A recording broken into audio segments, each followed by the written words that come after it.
I really was confused, seriously perplexed, to put it mildly.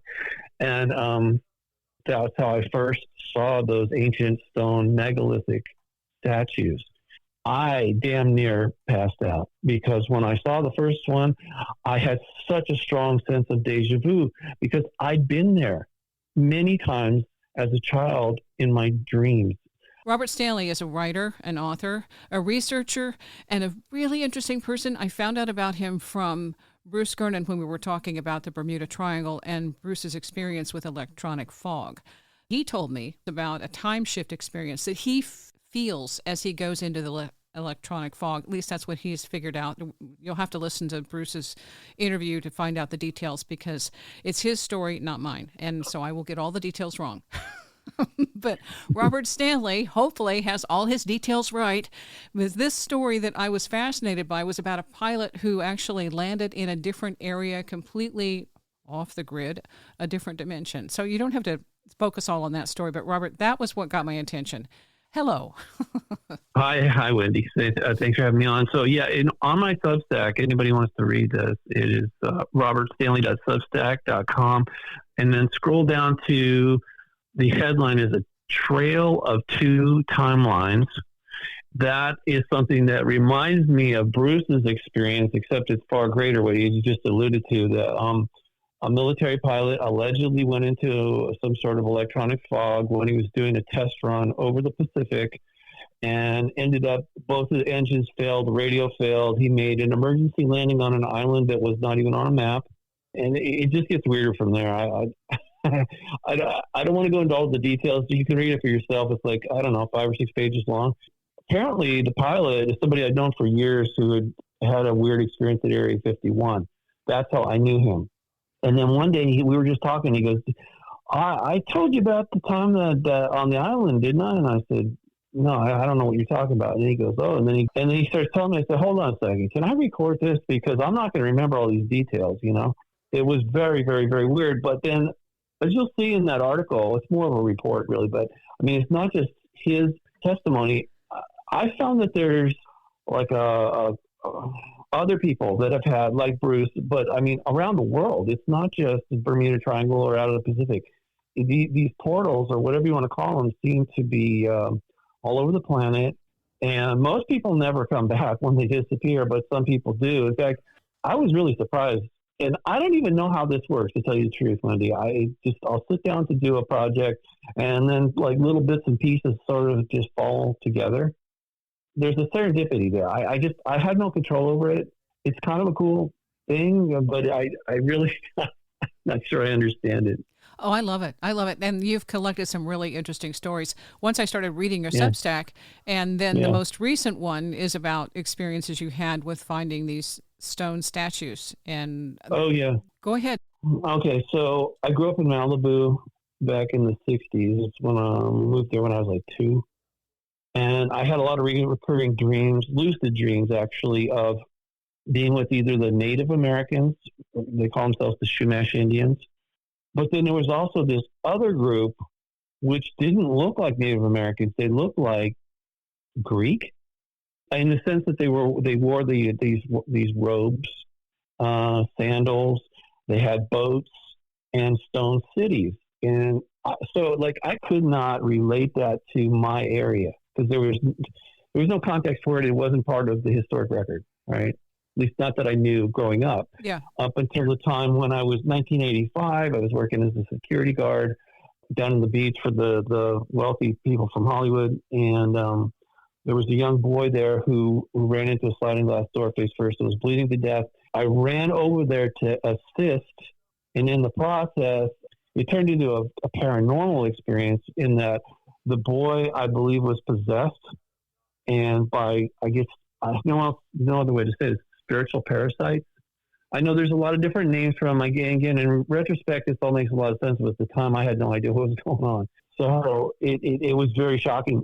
And I need to kind of zoom past this and just to say that as a result, the boy lived. I got the paramedics to come out very quickly, which saved him. But in the process, I believe that the parasites, which were, I actually saw them briefly in the room, which was weird as heck. I think they started attacking me. That's what it felt like. So I ended up going, that night was the fall equinox, and September 1985.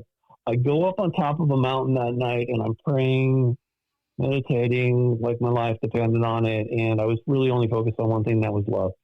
I had an out-of-body experience. And the reason I was focused on that is because I felt that what I had experienced that day with that boy was, people that are possessed, that's evil. And also because it felt like there was a blood sacrifice going on there. And anyway, so I go up on the mountain, I'm meditating, have this just bizarre out-of-body experience where I left my body, went into a realm of light. I met a being that looked like Jesus, and he was radiating brighter than the light we were in. And he said he was the Father. And because I was really curious, like, well, who is, I couldn't even believe this happening. It was so weird. I literally went from the darkest dark to the lightest light, and all within 24 hours. And the reason I'm telling you that is because that's how come I went back up to the mountains later. I was looking for him, the Father, to ask him some questions because I was really perplexed. I didn't know what the hell was going on. I really was confused, seriously perplexed, to put it mildly. And that's how I first saw those ancient stone megalithic statues. I damn near passed out because when I saw the first one, I had such a strong sense of deja vu because I'd been there many times as a child in my dreams, in my lucid dreams. I would go there specifically. I knew where it was because, okay, so in a lucid dream, what it means is you know where you are. When you're in your dream, you're like, I'm at my house. Oh, I'm at the beach. No, I'm at my school next, the elementary school. Or, oh, no, I'm near the Point Magoo Naval Base. I remember that place. It was kind of stuck in my head. So anyway, I knew exactly the orientation of where I was. It's just it was shifting, like from modern times to the Native Americans to something even older. And when I was in that mode with those people, I called it my night school. I went there so often, and there was like temples there, stone temples, and some of the people were giving me instructions or information, I guess. So anyway, when I set foot in that place in 1985, I was just absolutely floored because I thought it was just my imagination. And then to be standing there looking at that stuff. So I spent a lot of time early on there just looking around and kind of taking pictures and talking to people and showing my friends and stuff. And then I started going up at night for some reason. And what happened then was right above Point Magoo Naval Base started having close encounters with UFOs at night. And it happened many, many times. Sometimes they would actually beam the light down on us. That happened more than a few times. And that place later became famous directly off the coastline there at Point Magoo, is what most people, they still think that is a underwater UFO base, which is very misleading because of what Google, some people took those images from Google, which are not even photographs. Those are scans from satellites and that are then rendered into images that we can relate to, but they're not photographs. Okay. Okay. Just so you know, and they could be heavily manipulated. If you've ever used Google Earth, you know what I'm talking about. If you, so there was a whole conundrum there. I was pretty upset. MUFON decided they wanted to plagiarize one of my articles about UFOs in Malibu and make all these sensational claims about this underwater UFO base out there. And so here's what I learned over many decades now, is that there was some sort of ancient civilization out there. Most people just call it Lemuria. And that was just like Atlantis. It was destroyed for whatever reason. It's still unclear, but I believe they're the ones that made those stone monuments a long, long, long time ago. But the fact that there's still UFO activity there, I think that's been going on forever as well. Historically, that I think it's indisputable at this point, for those who are interested in the subject matter, there's plenty of information about that. So getting back to the pilot who gave me his story about how he vanished for 6 months and was on this.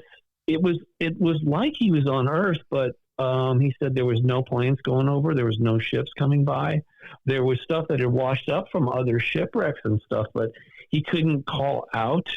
And the people were very friendly, Polynesians-like people, but there was something obviously weird going on. And then I guess they could tell that he just couldn't handle living there because he wasn't from there, obviously. And one day they said, "Okay, it's time for you to leave." And he said, "What do you mean? I told you that when I first arrived here. I need to go back to base and report to my commander and my unit." So they took him out there on a raft, and he said they left him there, and they took him past the reef, and they said, "You're going to be okay." And he had a radio with him in the life raft that came with the aircraft, and they left him there. And he said, as he was watching them paddle back to the island, he says the whole damn thing just vanished in a flash of white light. And then he started his radio, and he was able to send a message, or SOS or whatever, emergency call. And eventually he was picked up by a freighter and taken back to Hawaii, where he was debriefed. And the reason I'm telling you that is because so we talk a lot about other planets being at a distance, but there's obviously ways that these portals, I don't know if they're going to a different time or another universe altogether, but they clearly exist. I just had an interview with a guy who is owner of a quartz mine in Mena, Arkansas. And they saw beams, which kind of got the whole thing started. They'd never had any paranormal experiences of any kind, but they have two types of activity for sure, Sasquatch and UFO. And it changes the magnetics, that if they have some just regular old fence posts that are magnetized after some kind of an encounter. And this time, the most recent one was December of 23. He saw a light. Native Americans had gathered to do a meditation. He said about 2,000 people he thought were on that call. Well, they asked him to go set up the TV. So he set up the TV. And at some point on the hill, he saw the light. The hill lit up. So he ran to the place where it was lit up and walked into a portal. And when he walked into the portal, there was a guy with him who was worried about what was going to happen to him. The guy followed him. The two of them ended up having totally different experiences. He saw people, or beings, he said, tall beings. There's more to that story. I talked with him about it a while back. And what he said was that at some point they said, "You need to go back. You don't belong here." Which is good. And so he came back. He and the friend lost, I think, an hour and a half. They lost time. And then the friend had an experience where he was in a maze, couldn't find his way out. So he was walking through a maze, and he was in the company of a Sasquatch who looked after him and then delivered him back. The two ended up in totally different spots on the property and re-met where they had originally been standing. So the portal thing describes this, because he just walked into the light and was in a completely different place. And I don't say universe, I don't say dimension. He's in a different place. And I asked him, was it a different dimension? He says, "I've never been. I don't know." That was honest. Yeah, you don't. They don't teach us that in school. It's like, okay, what do we call it? But that's, I think you're correct, because there are other stories throughout history of people. Picnic at Hanging Rock, the woman who wrote that, she saw, traveling on a train at one point in her life, not fiction, she looked out the window and saw a period that was before her time, 20 or 30 years of people dressed in old clothing, the whole 9 yards. And, these stories are part of our history. It's just we have no clue how to contextualize them and, quantify them, qualify them, explain them. But we have to keep talking about them.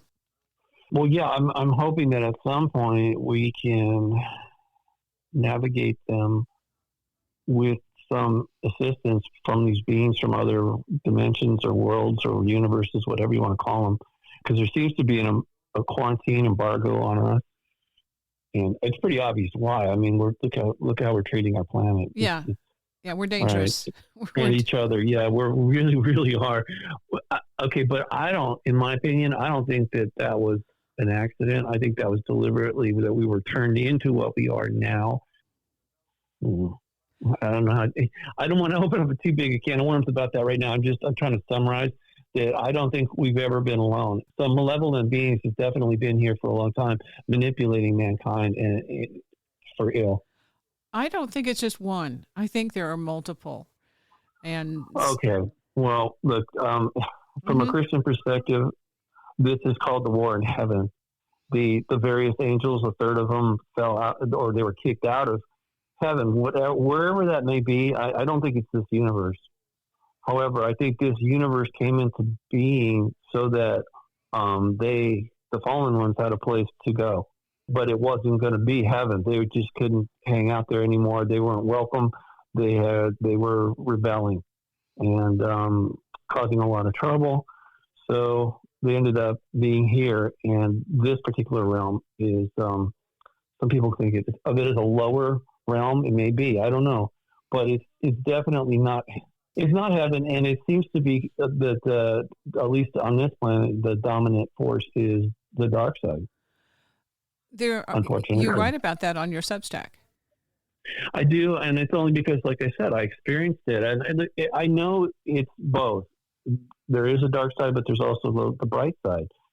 The thing, it's not funny, but I mean, this sounds so crazy. Yeah, that's okay. It's enough to make you feel crazy too. But the bottom line is that, to summarize, the war in heaven went on for a very long time, and that the insurrectionists, the rebels, were so obsessed or committed to the path down the dark side that everywhere they went, they were destructive, parasitic, and so there had to be a countervailing force. And so this is where these so-called archangels come in. Now that I don't think they have wings, but that's kind of beside the point.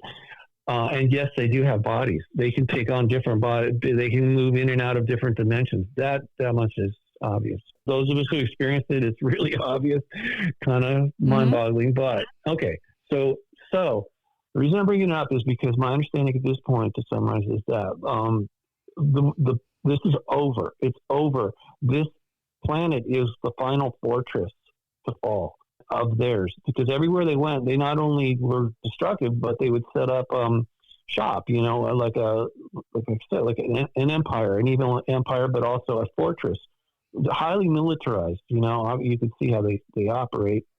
Our modern military is something that they taught us. In the Book of Enoch, it says that they taught us how to make and use weapons of war.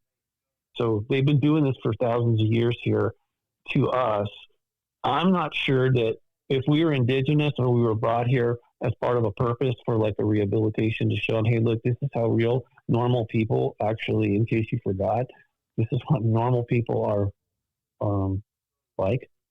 And obviously, and the reason I say that, I know as weird as that all sounds, is that they obviously have lost their humanity. They really don't know how to behave. And when you're working with people like that, a lot of times you have to literally demonstrate to them what is normal and what isn't, because they've forgotten or they simply refused.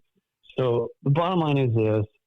I believe that, and this is also mentioned briefly in the Book of Enoch, I believe they did appeal their sentencing that was passed, and let's just roughly call it the court of heaven. There are something called God's laws, which are immutable. Even though that they appealed, these fallen ones appealed their sentencing, all that did was prolong the inevitable. And that's one of the reasons that they've been able to continue to operate here with relative impunity. I mean, at least as far as we're concerned, we're not in a position to judge them yet. I think that will be coming as part of the final judgment. Humans are going to testify against the fallen angels that have been here for a long time, doing a lot of harm. There are several elements that I have seen and in various interviews come across common themes. One, John Foster, who's an experiencer. He's in his mid to late 80s. Yeah, I know John. Okay, all right. And he talks about the Book of Enoch as well and saying that's where a lot of his information dovetails, and he was taught, and it makes sense. So he's in that court. Ingo Swann said that the NHI's non-human intelligences that he was in contact with were not friendly. And now he's in a whole different level because he was doing the spying for the military. So so he has a different kind of agenda and interaction.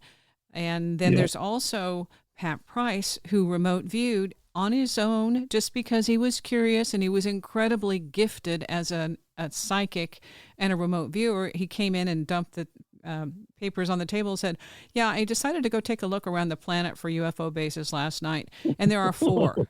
Okay, and so finally, Skip Atwater has released the book with those remote viewing sessions from Pat Price, and then they went back in the 80s, and he had several remote viewers as a test to see if they were any good and if the bases were legit.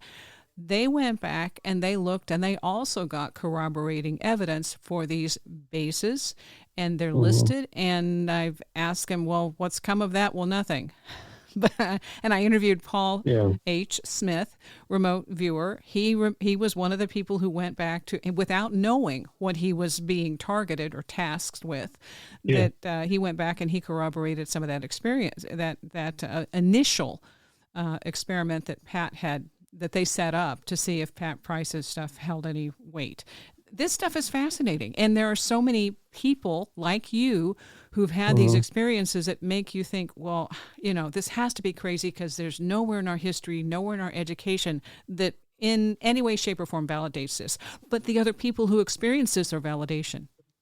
Yeah, there's a common thread that runs through all of this stuff if you look for it. But then again, that takes a little bit of courage and tenacity.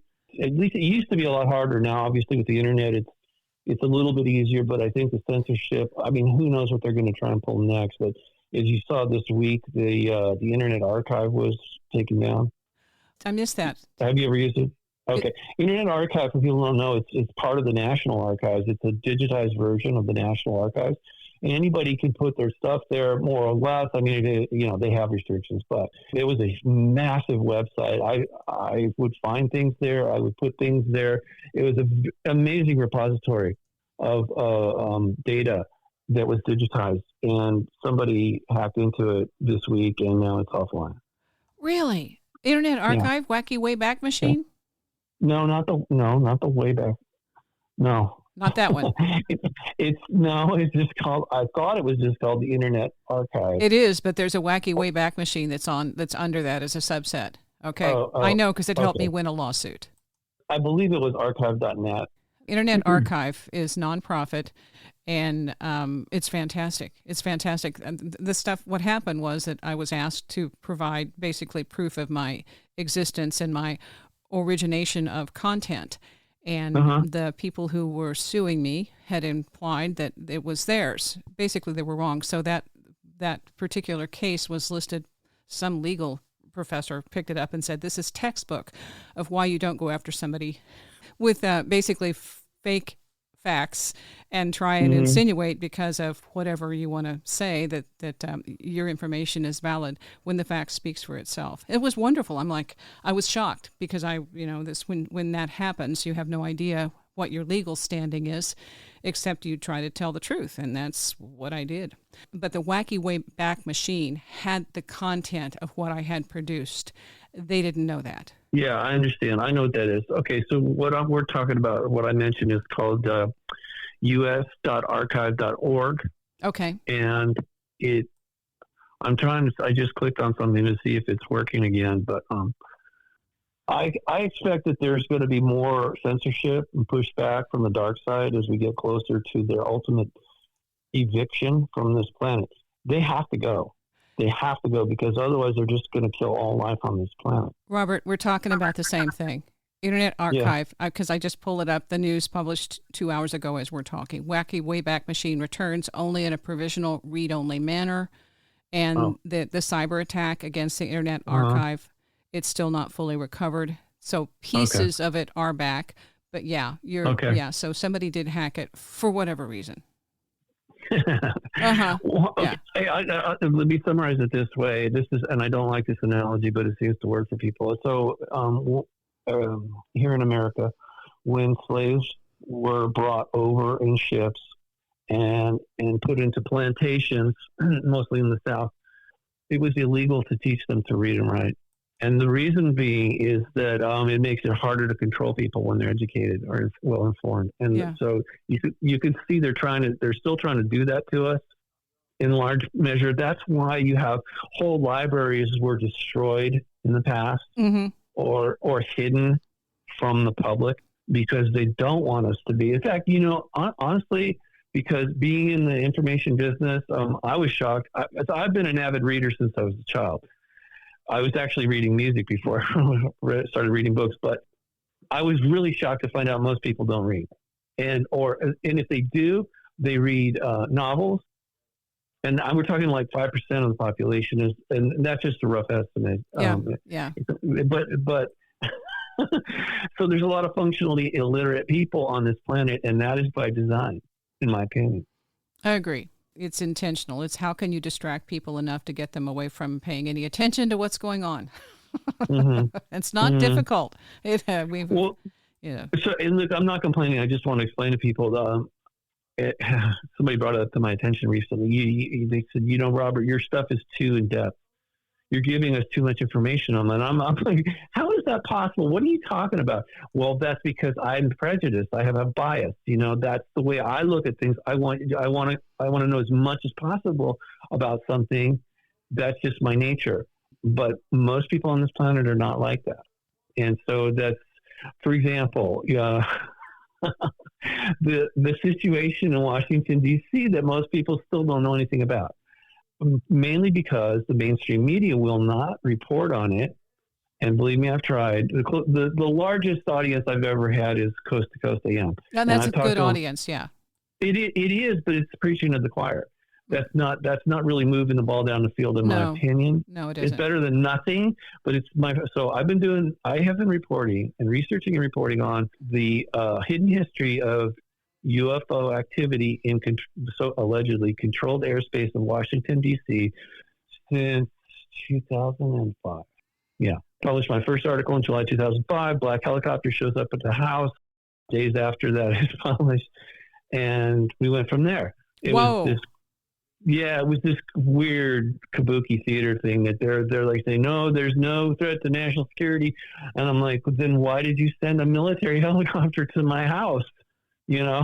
And you don't want to talk to me. You just want to play games like that. So anyway, unintended consequence, after I published the first article with the photographs of UFOs swarming over the Capitol on July 16th, 2002, which was the 50-year anniversary of July 1952. Right. Right. So they send the helicopter, kind of freaked me out. And then I thought, wait a second, if there's nothing going on, why did you react this way? So I started looking into it, right? I told you that's how I am. And pretty soon I had 30, 40. I mean, I started with 1952. I was reporting on 2002, so what's going on in Washington, D.C.? I'd already worked as a professional researcher, literally writing reports, not only for Unicus magazine as an editor, but then I I ended up going to Honda Research and Development and working in their futurist department as a researcher there. So we were summarizing all kinds of reports. And that's where I learned how to do timelines in order to analyze, what do they call that? Repeating patterns. Mm-hmm. So anyway, I started doing that for Washington, D.C. Pretty soon I had a timeline from 1850 to 2006. And there was over 200 reports. And I'm like, that's weird. How come nobody wants to talk about that? I mean, granted, they weren't all as dramatic as the summer of 1952, but there was a lot of amazing stuff that had gone on there from people from all walks of life in the nation's capital, seeing stuff that is just like, and there was also a commonality to all of the reports, that the craft they were seeing. They might have used slightly different language, but The phenomenon has stayed the same. The people's perception has changed. Ultimately, I realized this was too much information to write another article. That's how I wrote the first book, Close Encounters on Capitol Hill. I interviewed a lot of different military people for it. I learned a lot about Washington, D.C. that I had no idea actually was taking place. Now, this book's on Amazon. I just want to mention that real quick. And I've got Yeah. You can also, if you don't mind reading a PDF, you can download it through my Substack. At the top there's the article at robertstanley.substack.com. Just go click on the article. You can handle the truth. And scroll down, and you'll see the links there to download the second book. I thought I was done. I really thought I was done. But when I got the first book done, I went on a coast to coast for the first time. I've been on now, like, I don't know, at least 13, 14 times now since then. But after the show, people emailed me and said, Robert, the photographs on your website are missing. I'm like, that's weird. So it was late, it's a very late night show. In the morning I get up, because I'm my own webmaster, I thought I would just re-upload from my computer to the server for my website. But I was unable to do so. For some reason, it wouldn't go. And I'm like, this is weird. So I called the people, the web hosting company, and I said, hey, I for some reason I can't do this. And they said, okay, no problem, hold on. And then they go, wait a second, we can't get into the server either. What did you do? And I'm like, I didn't do anything. And they go, we've never seen this before. So long story short, I found out who did it. It's the backdoor. This is very common, by the way. The backdoor was created by a software company in Herndon, Virginia. Coincidentally, they just happened to have their backdoor software on that particular server. And they locked the server so that I couldn't upload the thing. And I ended up having to move to a different company. And that got my attention again. It's like, okay, so you really are worried about these photographs, but you don't want to tell me not to publish them because you claim it's not a threat to national security. I was willing to just let it go at that point, to tell you the truth, but not really. It really bothered me. So I was casually looking in. I mean, I'd already published over the 200 reports in the book, but I had a feeling there was something more. Specifically, because I had read in the public record and also talked to a retired colonel, Colonel Wendell Stevens. He's deceased now, but he told me, he said, yes, the military went around confiscating all the camera and film from 1952. Because I'd asked him, where is it? It says right here in the public record, there was hundreds of people on the mall, National Mall, taking pictures and movies. And we only have a couple things. Anyway, so I found out that Walt Disney actually had broadcast in 1995. They had broadcast on a show promoting their new ride down here in Disney World here in Florida. They were promoting a ride for alien encounters, and they had a few seconds of UFOs buzzing around the Capitol at night. So it was hard to get a copy.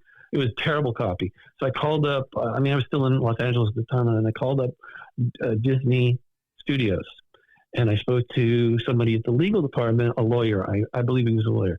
And I said, hey, I know you got this stuff. I've seen a copy of it. It's really not very good. I said, is there any way I can get a better copy from you? No. Well, is there any way I could actually see this in person in your library? No. Uh-huh. Okay. I said, do you know who owns this? And he goes, no. As we're having this go nowhere conversation, I hear helicopters coming towards my house. And I'm thinking, no way in hell they're not doing that again. I hung up the phone. I don't know why, but I ran across the street. Well, I know why, because it was so loud. This time, the first time it happened, I was in the house and it was just a single rotor black helicopter. Not a big deal, but it was shaking the entire house.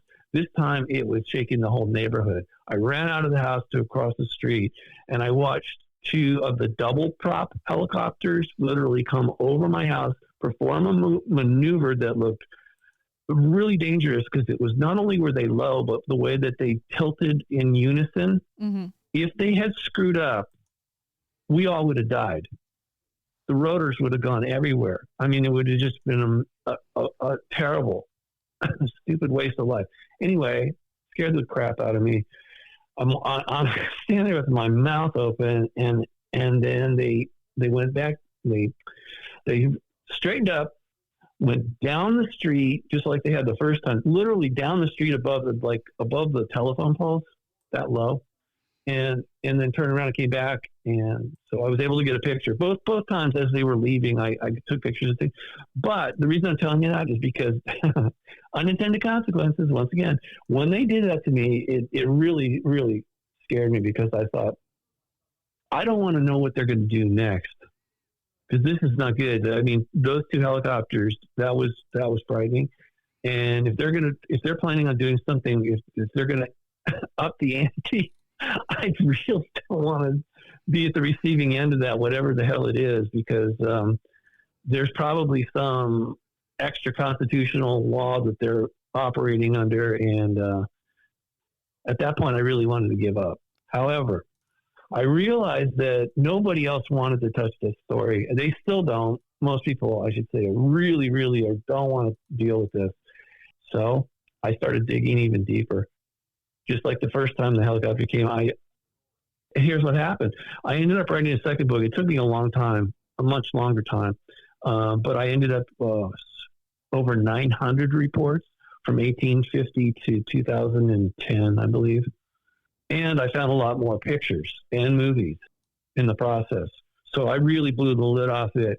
And fortunately, they haven't done anything to me yet. Well, and here's the reason I bring that up is because they know where I am, who I am, what I'm doing, and they know that I have been ineffectual, that I'm not reaching the general public.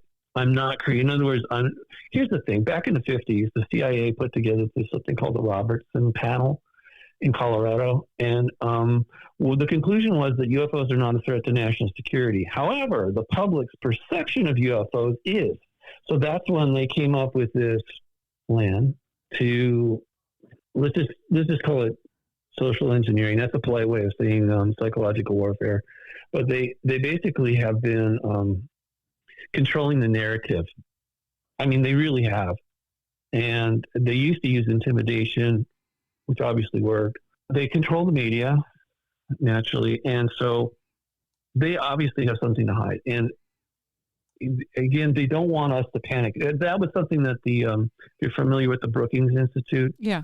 Their report. Okay, so they told NASA when they were getting their charter, look, we know you're going to find extraterrestrials and/or their artifacts as different missions go off planet, and we strongly recommend you do not divulge this to the public because it has the potential, in their opinion, to destabilize society.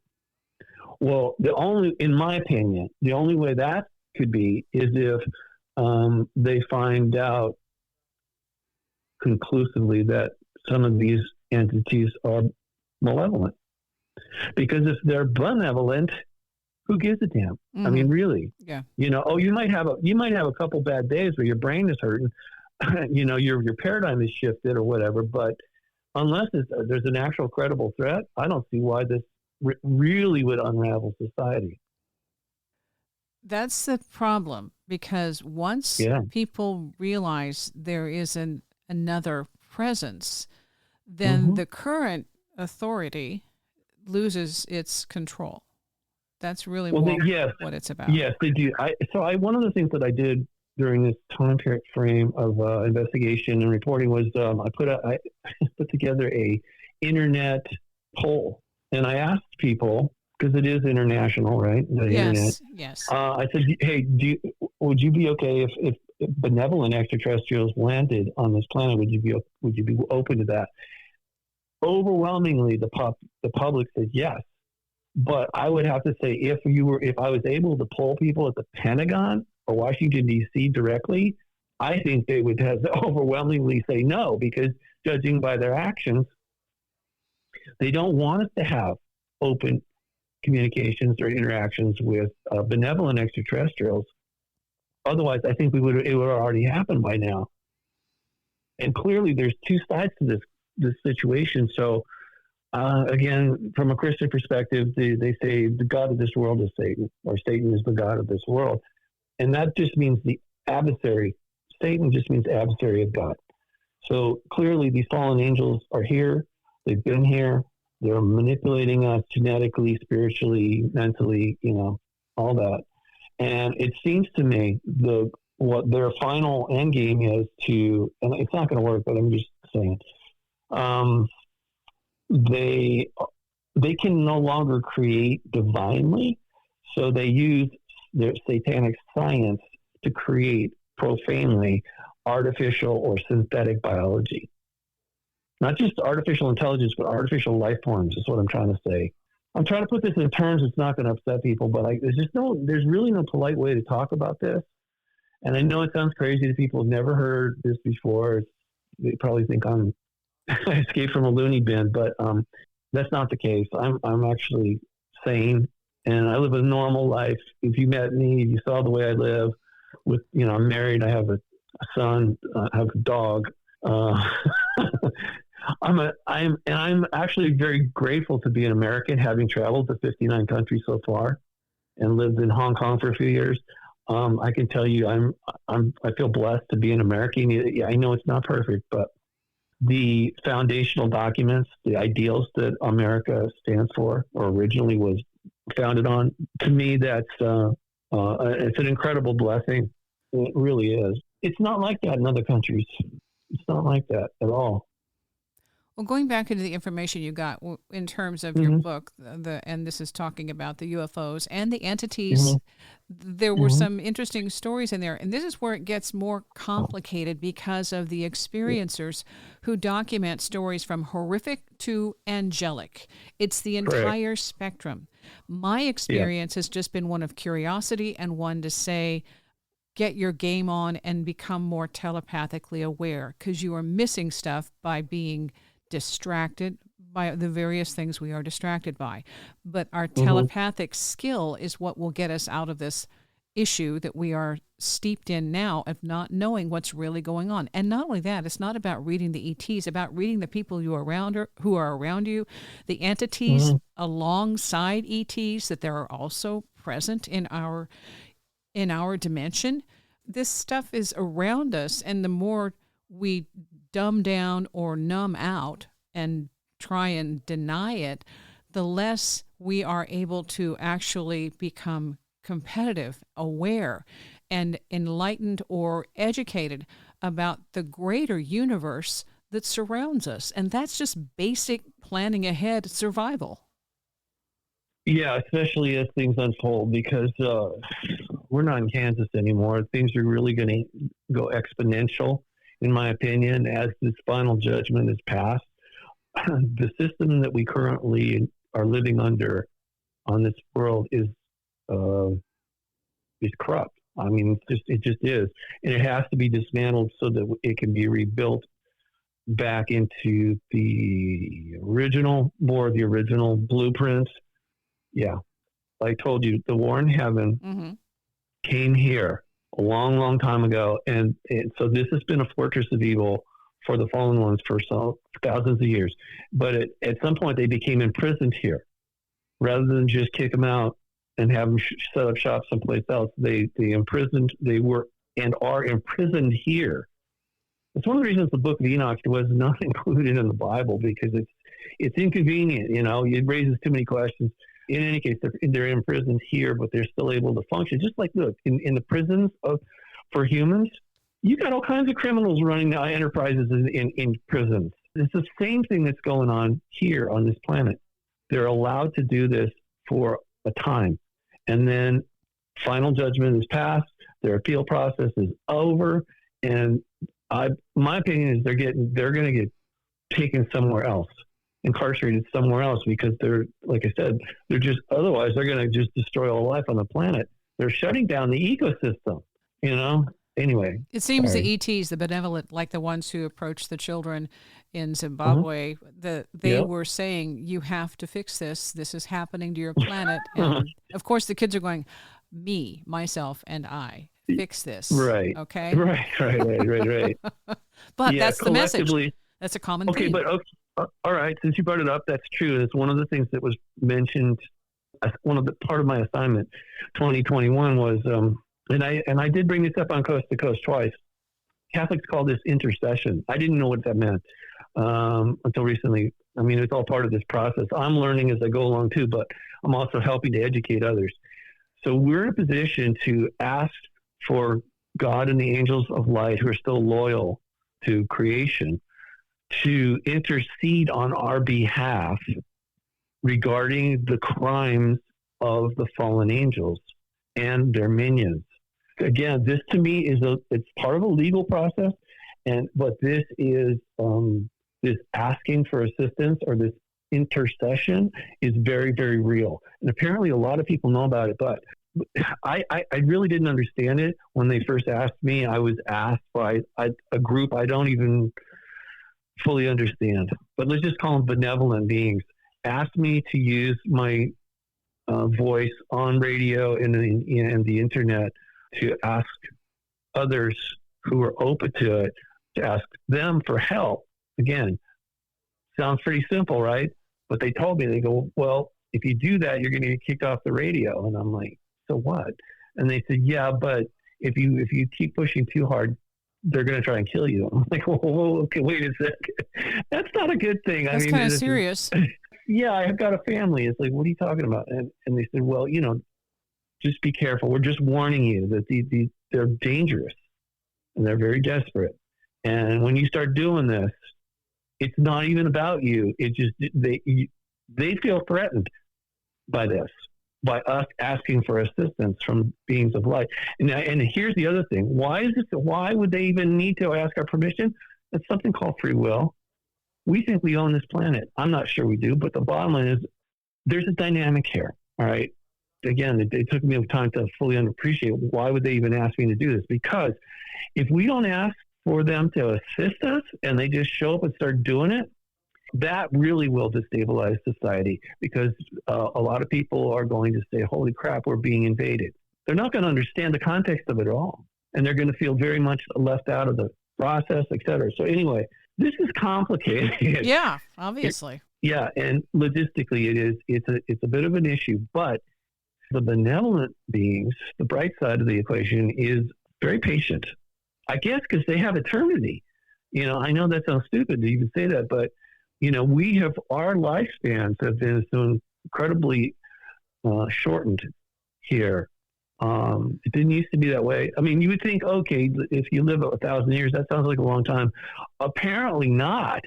Apparently, we're supposed to live for thousands of years in each lifetime, in each vessel, whatever. If we so choose. If you don't do something stupid, right? That's just part of the original design. But as we've been enslaved and adulterated and manipulated, now our lifespan is much, much shorter. Our level of cognition, not intelligence, but our ability to think has been diminished by design so that we would be more compliant, I don't even really like talking about this because it bothers me so much, but I know I'm not upset, all right, with you or anybody. It really upsets me that we're in this situation, all of us. And a lot of people don't even know. And more importantly, they don't want to know. So I've learned over the years, I don't just walk up to people and have this level of conversation with them. You can't. You were, I think, tutored, taught, instructed, programmed, and groomed to be, as you are doing now, an instrument for information. And that's what you're doing. You're passing along information. It's up to each and every one who listens, who hears this, who shares it, whether they want to believe, choose to believe. It's up to them. Giving information is, that's just unfortunately like the Internet Archive.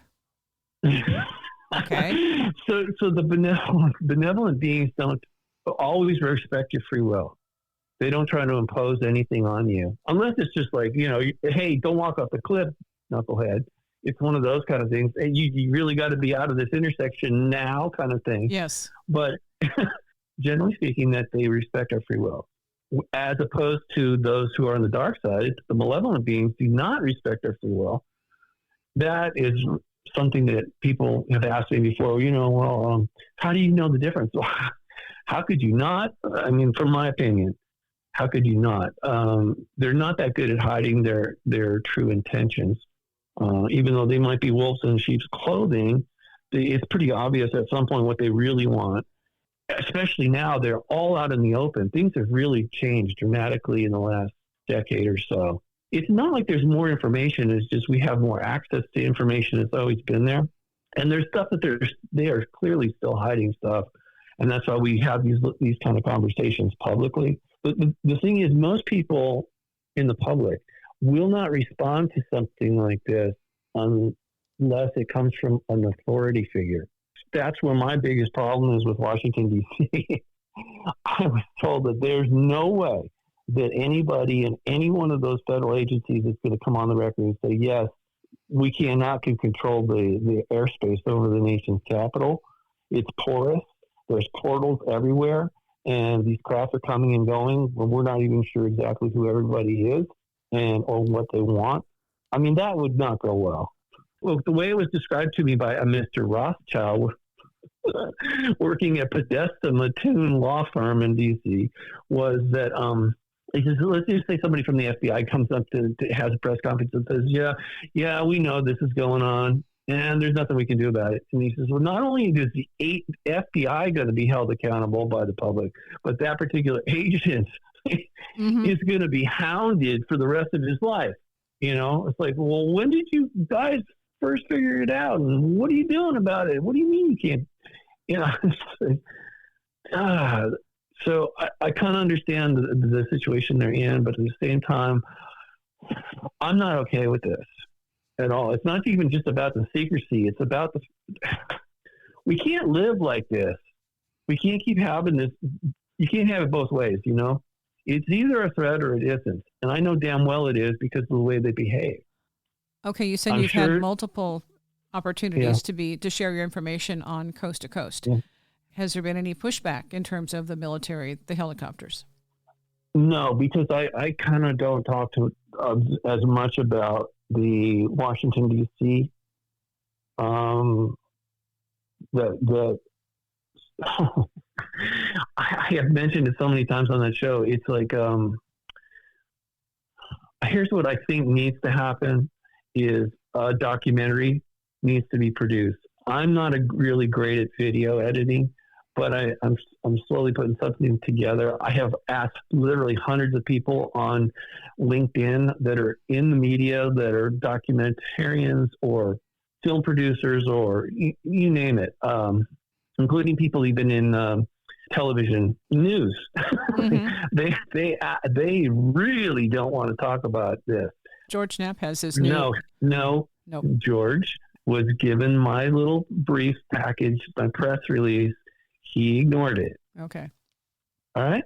So, whatever. I mean, like, again, I respect people's free will. You don't have to do anything. But at the same time, in a way, they are accessories to this ongoing criminal behavior. You can't say that the airspace is controlled for humans, but it's open, it's completely porous for unidentified aerial phenomena. Again, this is such a stupid situation, and at some point it's got to stop. It really does, because we don't know. And one of the guys I interviewed had said this, Bob Dean. He worked for NATO and Pentagon and FEMA and all this stuff, and he's kind of out there. He's gone now, but he and I got to be buddies, and he told me the one group that the Pentagon, NATO, was concerned about from off planet are the ones that look exactly like us. Naturally, because they can blend in. They can easily, yeah. And they obviously have. They have been for a long time. And that's the thing, when I say fallen angels, people don't realize that I'm talking about they could look exactly like us, and because we're all related anyway. And yeah, I know there's different races and stuff, and some of them obviously are not going to blend in as easily. but they're all here. We're all involved in this together. When I say a war in heaven, it was more like a family feud. And that's the other thing that makes it really difficult. I mean, when you have a family member that's acting out like that, rebellious, insurrectionist, whatever, and literally threatening other people, your first inclination is not going to be to kill them. Yes, incarcerate them. And more importantly, do your best to try and rehabilitate them. Because they're family. That's just, as a benevolent being, you want to try and help them. Mm-hmm. So they don't hurt themselves or others anymore. And that's another reason why this is taking so damn long. Okay, you mentioned Robert Dean. Yeah. He had some fascinating information, and Marcia Schaefer, who has the Yes. Beyond Zebra. Are you connected with Marcia? Yeah, she was with him when he passed away. I knew his previous wife pretty well. So Bob and I got to be friends because there's not too many people, especially back in the day, that could have this level of conversation. I mean, he's very, he didn't tell me anything secret other than the fact that one day he goes, I told you I'm a Knight of Malta, didn't I? And this was back when his mind was still pretty sharp. Yeah. And I said, Bob, I don't even know what that is. And he goes, oh, okay. Okay. Well, naturally, I looked it up. I was going to say. Oh, what? No, I mean, so there's a lot of different factions that serve the dark side, in my opinion. They're serving. It's a okay, so everybody knows about the Jesuits, but the Knights of Malta, man, some of the people like George Bush, I mean, he was the Knight of Malta, so not exactly what I consider to be warm and fuzzy people, but so Bob was basically admitting to me, and I don't know why he brought it up, other than that he must have had something on his mind that he just wanted to tell me that he couldn't because he had sworn a loyalty, an oath, not to just defend the Constitution, but whoever or whatever, the Knights of Malta, I guess if they're loyal to the Vatican, that means that they're working directly for a fallen angel named Samael. And Samael is known by many different names. Most people in this audience would know him as Enki or Ea or Lucifer. So I know Zachary Sitchin was a big proponent. He was out there doing a lot of public relations for this entity. And that's why he was so close with people at the Vatican. Because he made Enki sound like our savior. And he's anything but. For anybody who wants to know exactly what I'm talking about, because we can't go into the details right now, go to my Substack, robertstanley.substack.com, and click on Meet the Father of Lies. Or no, yeah, Meet the Father. Yes, I'm sorry. Meet the Father of Lies? Yes, that's the new headline. We're going to leave it at that because this is like a deep dive down the rabbit hole. Once you get started, there's so many different directions to go into, especially even on your Substack. It was like... But here's the thing, in my opinion, all of this stuff is holistic in its nature. It is, there's a common theme thread that runs through everything, because everything is connected to everything else, in my opinion. And this reductionist mechanistic viewpoint that they have inculcated in most people only see things as segmented or separated. I don't. I see everything as being connected. And that's one of the reasons my stuff is really, like you said, it's very deep, very detailed. And I don't expect most people to ever read my stuff, let alone, try and contemplate all the different pieces of the puzzle that I'm putting out there. But that's just, it's okay. That's what I was asked to do. That's what I'm doing. Look, I kind of feel bad for people when they start reading my stuff. They're like, what the hell did I just get myself into? Okay, the last thing. Not funny. Go ahead. Who asked you? Who are your sources? Okay. When I had the out-of-body experience and I met the Father, he asked me to do something, to deliver a message to the boy's family, and which I did. And I really didn't understand what I was doing. I couldn't understand it at the time. because I was able to accomplish that, I was given a lot more assignments. And I just to be clear, I'm not a religious person, but and a lot of times I'll use terms that are religious, but that doesn't mean that I am. Right. Okay, so who do I serve? Who do I work for? Is someone called Melchizedek, not the one in the Bible. That guy was a priest. He was a servant of the actual Melchizedek. It's a title. It means a king of righteousness, and that's who most people call him Jesus. I just call him Father, whatever. But he is not a human. He is not an angel. He is an aspect, an emanation, or an avatar of God, directly from God. And the reason he was created is because of this ongoing conflict, the war in heaven. You don't need a savior. You don't need to be saved unless there's something really serious going on. Really serious. And so, for whatever reason, okay. I was in a position to help him, and so he's been. That's the thing when you if you do a little, I have to say it's a blessing, and in a way it's a burden to be in my position. I'm not complaining. I'm just trying to explain to people it's a very strange situation for me to be in, because I know a lot of people think it's just not real. It dovetails John Foster's work and his basically. That's why he and I've been we've been friends for years. Yeah. Just it's very, very closely aligned with his information, because he says, read the book of Enoch. I can't tell you all this. This is my experience. And he has decades of memories of encounters and being taught and being guided. So, I just wanted to go back and substantiate that and have you repeat that for people who've listened this long. Okay. Yes, I understand. Thank you. So to qualify. Okay, but Covert Encounters in Washington, D.C., that's the book available on Amazon. And then your Substack, where you've got a ton of information, Robert's Substack, it's Robert Stanley at Substack.com. So Covert Encounters actually was the second book. It's a lot more detailed. At some point it becomes redundant, but I would have to say that the conclusion of that second book, my conclusion about Washington, D.C., is shocking. It's 100 pages long, and it'll give you a whole nother insight as to, it's an extension of Rome, just like London, Rome, and the Vatican and Washington, D.C. They're all linked. They're all exactly the same. Sister cities, just like a trifecta of evil. Anywho. Hey, this has gone so many different directions, but wow. Okay. So, and if anybody gets on your Substack, it's going to do the same thing to them. Their head's going to spin. Yeah, unfortunately, there's no way to sugarcoat it in my world. You just got to take the pill and hang on. Okay. All right. Well, we've all been pilled. Yeah.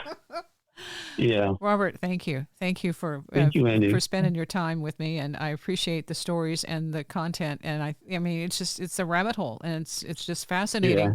But it also, in a lot of ways, corroborates other experiencers who've had these encounters and these stories. And there's a wide range. There's that dark and the light, and the message once you've been connected to it. The difference, how it feels, how you feel. And the old thing is, you can't serve two masters. You can't really play both sides, because you're just going to fool. You're not fooling anybody but yourself. And I'm not trying to be righteous about it. I'm just saying everybody has to make a choice, and especially in the whatever time we have left here under the current circumstances, it's just really everybody's got to make a choice. Well, I think the world is a whole lot more interesting than most people give it credit. And one way or the other, you stumble into this stuff and you start seeing more interesting things. So I can't remember. What was it? The curse that may you live in interesting times? That's a tiny curse, yeah. I think that's where we are. So somebody made it stick. And more power to them too. Okay. Hey, thank you. I'm going to let you go. And for anyone who wants to connect, Wendy, I'll put links in the description for the show.